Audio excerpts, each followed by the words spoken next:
রাষ্ট্রপতির পদত্যাগের ব্যাপারে সব প্রস্তুতি সম্পন্ন করা হয়েছে, এই তথ্য নিশ্চিত করেছে বঙ্গভবন সূত্র।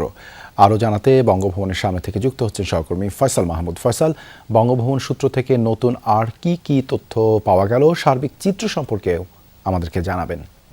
দেবাশিস, গত কয়েকদিন ধরেই যেমনটি গুঞ্জনের ডালপালা ছড়িয়েছিল যে রাষ্ট্রপতি মোহাম্মদ শাহাবুদ্দিন তিনি হয়তো পদত্যাগ করতে যাচ্ছেন, এবং সেই বিষয়টি ইতিমধ্যে আপনি জানেন যে দেশি বিদেশি বিভিন্ন আন্তর্জাতিক গণমাধ্যম, দেশীয় গণমাধ্যমে কিন্তু ইতিমধ্যে ছড়িয়ে পড়েছে যে রাষ্ট্রপতি শাহাবুদ্দিন পদত্যাগ করতে যাচ্ছেন। আর সেই পদত্যাগপত্র গ্রহণ করার জন্যই মূলত স্পিকার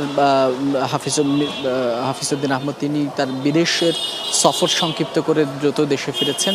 আমরা কিছুক্ষণ আগেই বঙ্গভবন সূত্র থেকে যেমনটি জানতে পেরেছি যে স্পিকার যেহেতু ইতিমধ্যে দেশে এসে পৌঁছেছেন এবং রাষ্ট্রপতির যে পদত্যাগের যে প্রস্তুতি সেটিও ইতিমধ্যে সম্পন্ন হয়েছে, এবং হয়তো স্পিকারের অনুমতি সাপেক্ষে বিকেলের মধ্যেই দুপুরের পরপরই হয়তো এই পদত্যাগের যে আনুষ্ঠানিকতা রয়েছে সেটি হয়তো সম্পন্ন হতে পারে। তবে এখনো পর্যন্ত আনুষ্ঠানিকভাবে এই বিষয়ে সরকারের পক্ষ থেকে কিংবা বঙ্গভবনের পক্ষ থেকে কিন্তু কেউ এই বিষয়ে এখনো পর্যন্ত কথা বলেননি।